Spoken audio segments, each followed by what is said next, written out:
Hi everyone, warm welcome back to the channel, and I'm super excited. As you can see, this is the new purchase, or newest purchase I should say, that I told you about in the last video. If you didn't see my last video on the taxi, have a little look. I mentioned that I had a new classic in my fleet, if you like, and this is it. It's a 1985 full Capri 2.8 injection special, and it has been about 11 years since I've had my last Capri. When I first bought the Delorean, I still had another Capri. That was my car of choice before I got the Delorean, and obviously the Delorean took precedent. I always used it, and the Capri sat in the garage for ages, and I ended up selling it because it didn't get used, and I kind of wish I never had. So finally, after 10 odd years, I've got my hands on another one, so I'm super chuffed. So I'm going to grab the camera and I'll show you around it. Rightio, walk round of the new purchase.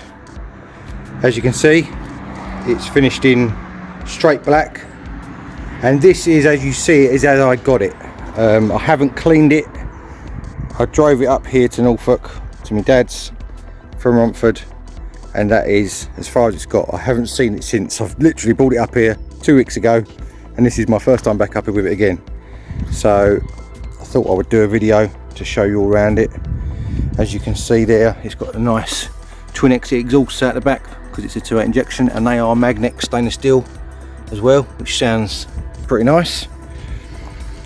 Obviously it's got the standard rubber spoiler on the boot lid there, which all the 2.8 injections and lasers and things had. This is a really nice original car.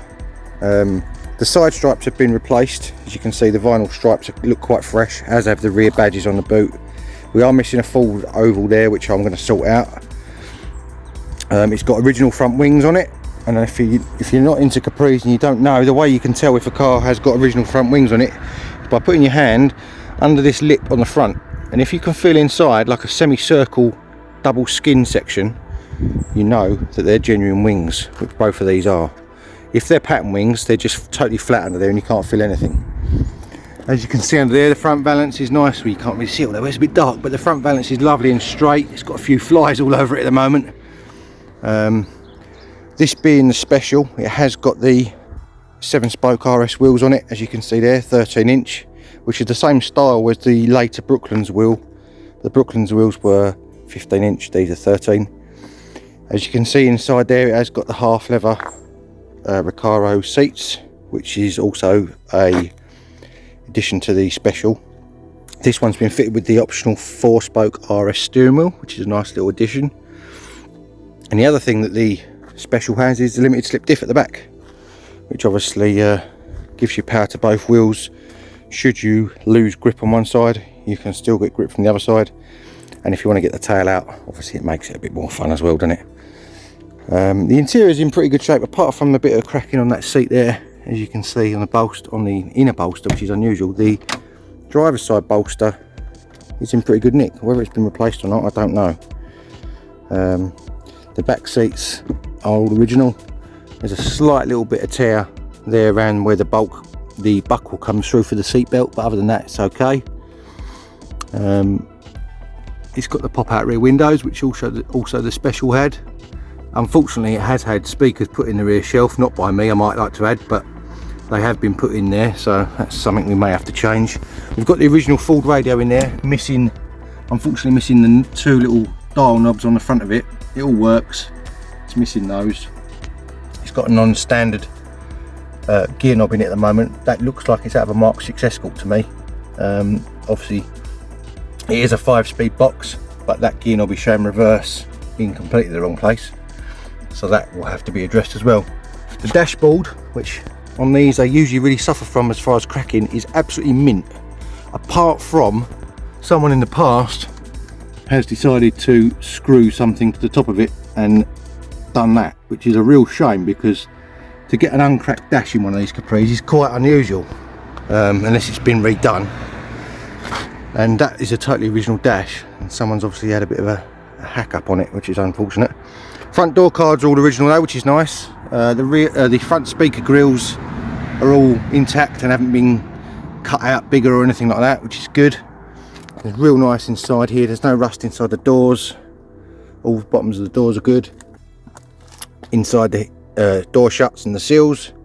There's a tiny little bit of scab in there, but nothing really. The A-pillars, all good. No rot inside there at all. Really, really nice. Yeah, it has got a alarm fitted to it as well, remote central locking alarm, which is quite nice. Just show you inside this door as well. You can see in there, again, very slight little bit of surface rust just underneath that rubber seal, but it's solid.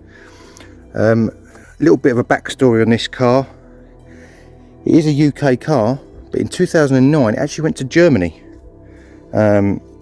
where it then stayed for the next 12 odd years, but it was never registered over there. So it got bought, got taken to Germany, never used, and then driven back again. So at the moment I'm going through the process of getting it all back to a UK logbook and everything else. It's still all on the system, but obviously they won't issue me a logbook because it has been declared as exported as such. So it's going to be obviously re-imported effectively over here on their system, and then that'll be all good. Yeah, the guy actually from Germany drove it over for me. So he drove it 900 miles, which in itself is a pretty sort of mean feat really, as far as driving a car this age over 900 miles. It hasn't really been used much. And I took it for MOT the following Saturday, and it went straight through the MOT, no problem, which I was well chuffed about. It did have a few advisories. The front brake discs are a bit warped, which I knew obviously from driving it. The front wheel bearings are a little bit rough when they rotated them, which I'll do when I change the discs. I forget what else there was. Oh, a bit of corrosion on the brake pipes, nothing really. And that was it.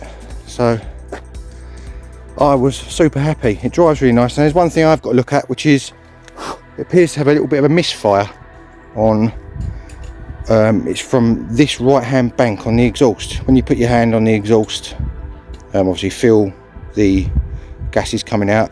The left hand side one is lovely and smooth, this one is a bit poppy, and I've pulled one of the spark plugs off just a minute ago, and I have found out which one is not making any difference. So I'll quickly get you set up on a tripod and I'll show you what I found and what we're going to try and do to sort it out. Back in a minute. Okay, under the engine bay, nice and original Ford, or original strut tops I should say. They've not been welded at all, both sides are good. It's just had a new battery, which is nice. The guy from Germany put that on for me. As far as I can tell, this wiring here, and we can see that in the camera, is the alarm wiring and the siren. Obviously when you blip the key fob, it beeps at you and tells you the alarm's set.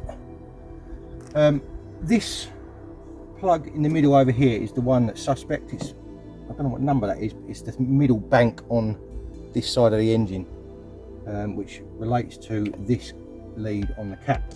So I've actually just unclicked the cap off the back there and had a little look inside, and I don't know if you can see that on the camera. Let me see if I can zoom in for you. Ooh, that cap is literally brand new. Stay there. Right. Let me just zoom in for you so you can see that. As you can see, that cap is literally brand new inside, so I'm pretty certain there's nothing wrong with the cap. Now the rotor arm, which I've just taken out, is a little bit crusty. You can see that there. It's one of these rotor arms that's got a limiter in it, which is what this spring-loaded bit is in the middle, so it stops it over revving. That end is a little bit dirty. Nothing too horrendous, so I'm going to give that a little clean up with a bit of emery paper, and put that back on, see if it makes any difference. If it doesn't, I'll whip the plug out and we'll have a look at the plug. Let's carry on. Rightio, as you can see there, I've given that rotor arm a nice clean up on both the centre plate and the end. And just to show you, I'm pretty sure this is the reason for this. This is like an early sort of rev limiter, and if the car over revs, it shoots this little pin out here on a spring-loaded arm, and hang on, and it shorts itself out on this pin on the end here. So it flicks out like that, see? So that is what I assume cuts the spark. So yeah, that's quite an early feature on this. Rather than having an electronic rev limiter, it's done mechanically with the rotor arm, so that's quite cool. I'm going to clean up the contacts on the cap as well, because they are a little bit dirty, nothing too horrendous, but just to obviously eliminate that from the equation. And then we'll have a little look at that plug. See you in a minute.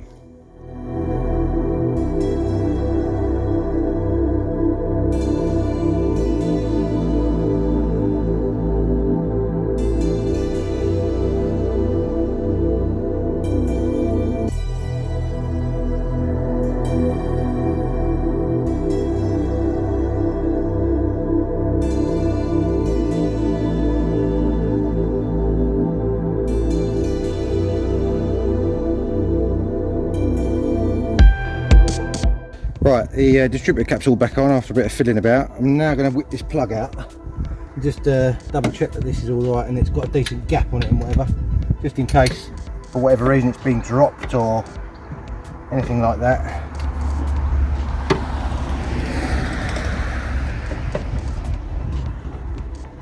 But I don't know whether I've got the right spark plug spanner side here. We'll find out in a sec.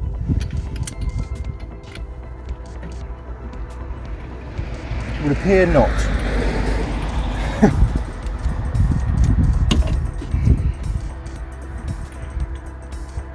Maybe it is, maybe it's alright.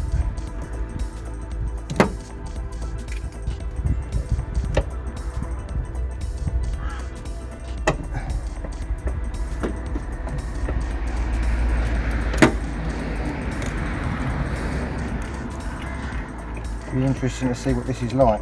Hopefully there is something wrong with it, because then you know what the problem is. I drove it all the way up here and it was absolutely fine, no problem at all, apart from it sounded like it was missing. Being a V6, obviously it doesn't show as much as if it was a 4-pot or whatever, you know, as far as power and stuff like that. So it's a bit of a strange one. Hopefully it's nothing too serious.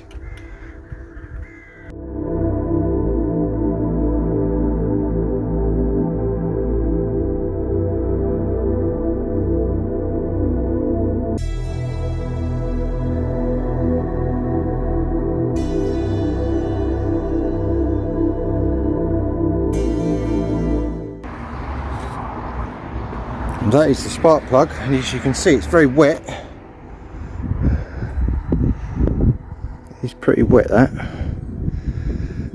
so it doesn't appear to be sparking. It's got a reasonable gap on it. I don't know what the gap is on these, I have to check it and see, but it's not bent out of shape or anything like that, so maybe we'll just plug it into the lead and start it up and see if it actually does spark outside of the engine, and then we'll know whether the spark plug's any good or not. Then well, either that or it could be the lead, I guess, but we'll do a bit of investigation. I'll come back to you. Rightio, having put the plug back in, and I've got a spare plug that I had. It's not the right one for the car, but I just plugged it in the end of the lead and it did spark at the end of the lead, obviously holding it to the bodywork, so I know that the spark is okay and the lead is okay. I then swapped the plug from this side over with the opposite one that side, and it's still got a slight miss from this side, or the same miss from this side. So there's going to be a few alternatives of what it could be. It'll either be worst case scenario, I've got a valve burnt out, hopefully not. We'll need to do a compression check on that to obviously see whether it is or not. I haven't got a compression checker with me at the moment, so I can't do that at the moment. If the compression checks out as being fine, then I would assume it's either got to be something to do with the injectors not spraying correctly, or the metering head over here not metering the fuel properly to that particular cylinder. So that's as far as we can go with that for now. I say I wasn't expecting to do any major work on it this weekend. It was more a introduction video for you guys, and we are going to give it a proper cleanup. And I've got some new cleaning bits. I will move the camera over to the side there and I'll show you what I've got. Let's carry on. Okay, just thought I'd do a little video of it running so you can hear what it's like, and the reason that I think it's missing, you'll know when you hear it from the back. It sounds lovely actually. This side is very even when you feel it, and this side is a bit more chuffy. You can hear the difference, see? There's definitely one bank on this side, and you can feel the moisture coming out of the exhaust. It's not as hot either. yeah, that side's definitely more chuffy than this side. And when I pull a lead off of the good side, I pulled that lead off down there, and it makes it sound the same as the bad side, if that makes sense. So I definitely think there's an issue there. What it is yet, I don't know. But what we're going to do now, I'll show you what I've got down here. I showed you in one of my videos for the cab, doing the clay bar, and I've actually got a clay mitt this time, which hopefully should be a little bit easier to use and also a bit quicker, because obviously you can see the surface area of that, and it basically does the same thing as a clay bar. It gets all the contaminants off the paintwork, but you can put your hand inside it like a mitt and use that. And I've also got this new wax, which is the Turtle Wax Ceramic Graphene paste wax, which is the newest one out, and it's supposed to be really good, and I wanted to try it for ages. So I'm going to get this all washed down, and while it's wet I'll give it a go over with a clay mitt, lever it all off, and then we'll get a nice coat of wax on it and get it looking top notch. Let's carry on. One thing I forgot to say when it was running, you probably heard it in the video, but they noticed on the MOT, and I noticed it as well, that the join on the exhaust on this side between the manifold and the downpipe is leaking slightly, so I do need to sort that exhaust leak out. And also you can see there's a little bit of weepage around the rocker gasket, so that's going to need new rocker gaskets on there as well. So there are a few little jobs on it, nothing too major, just little bits and bobs to get it up to standard. I'm just hoping that this missing lock isn't going to be anything too severe. Anyway, let me get you set up on a tripod and we will get cleaning. First time me cleaning my new car. Hey!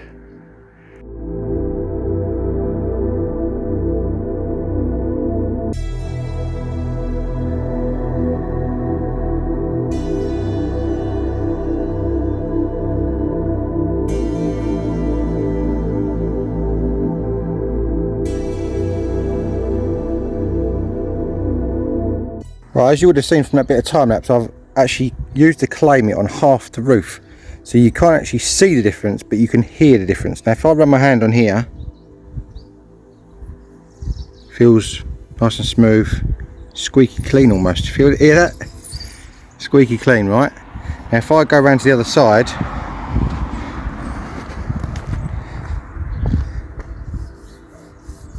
here it feels rough. That's the difference a clay bar makes. Goes from being squeaky clean to rough. So yeah, doesn't look any different. I've washed obviously the whole roof. It doesn't look any different, but it feels different, and obviously when you wax it, it really does make a big difference. So I'm going to carry on right around the car with the mitt, and then we'll get some wax going. Let's carry on.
Rightio, that's the clay barring done, or clay mitting done this time round. My honest thoughts on the clay mitt, I prefer the clay bar if I'm honest. And we're on to the wax now. Yeah, the clay mitt was good, but I found you had to rub it a lot more to get the same result, and it's hard to get into small areas with a clay mitt, whereas with a clay bar you can get it right round nice. So anyway, this is the graphene, and you can see that or not, graphene ceramic paste wax. It's like a greeny colour sort of paste. Comes with an applicator sponge, and it comes with a nice little microfiber as well to buff it off with. So let's get a coat of this on there and see what it looks like.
What do you think of that then? That is proper shiny. That looks superb. Now don't get me wrong, it's not perfect. It's got a few blemishes here and there. It's got a few little tiny rust scabs here and there. But for a 36-year-old car, what a car. It is absolutely superb. It looks nuts. Now it's all polished up. This is the first time I've cleaned it, as I say, since I've owned it. Just looks superb. That graphene wax that I've used, the graphene ceramic turtle wax, paste, that's it, yeah. Really is quite a nice wax. It goes on nice and easy and it buffs off. It's not too bad to buff off either. So yeah, I'd recommend that. I'm not so sure about the clay mitt, as I said before. I think the clay bar, I prefer the clay bar, but having said that, it has produced a nice finish on this. The bodywork is totally smooth, like glass, which is what I wanted. So I'll just show you, I didn't show you earlier in the video, the mileage, which is genuine. 72,112 miles, so it's no mileage for this. And that's the best view. Look, when you sit in the driver's seat and you look out over that bonnet, the old power bulge in the middle, it just looks awesome. It's just got such a presence, a road presence, this car. Really good. It just takes me back. My second ever car after my little blue Mark II Fiesta. Actually no, that's not true. Yeah, it was. Second car was a 2-litre laser Capri, and my third car was a black 2.8 injection Capri. Not a special though, it was a black 2.8 injection on a wire plate 83 with pepper pot wheels, identical to this, apart from the fact that it wasn't a special. It didn't have the pepper pot wheels and it had a normal cloth interior, and obviously no limited slip diff, but other than that it was the same. I absolutely love that car, hence me finding this one. So yeah, I think that's going to be it for tonight. It's starting to get a bit darker now, which actually shows the shine off on the paintwork even better, to be fair. It has got a few jobs needs sorting out. The sunroof doesn't tilt, it only slides back, so I've got to sort that out. We've still got to sort out that misfire, find out why that's doing that. Got to get a full badge for it. I've got to fit an electric aerial, because there should be one in that wing over there, and there's just a bung in the hole at the moment, so I'm going to fit an electric aerial in there.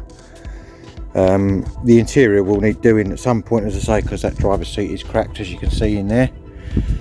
That's all in the future. All in the future. The main thing is I'm back in the Capri Club. I've got one again, and I am so chuffed. Really, really good. Lovely jubbly. Right then, that brings us to the end of this video. And I actually, when I sat on this wing, I nearly fell on the floor because it's so slippery where I've waxed it that it nearly took me with it. So I hope you've enjoyed this little intro video into my latest purchase. I'm well chuffed with it. It's really, really good.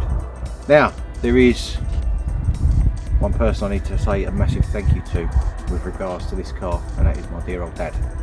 Now, he's helped me out a lot over the years with different cars, loaning me the money to buy them and then paying him back, and then this, that and the other and what have you.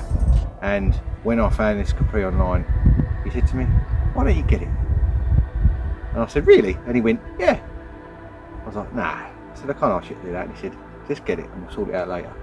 So I have to say a massive thanks to my dad, and a thumbs up to him as well, because without him it wouldn't be possible. So it means a lot, it really does. So there will be future videos on the Capri.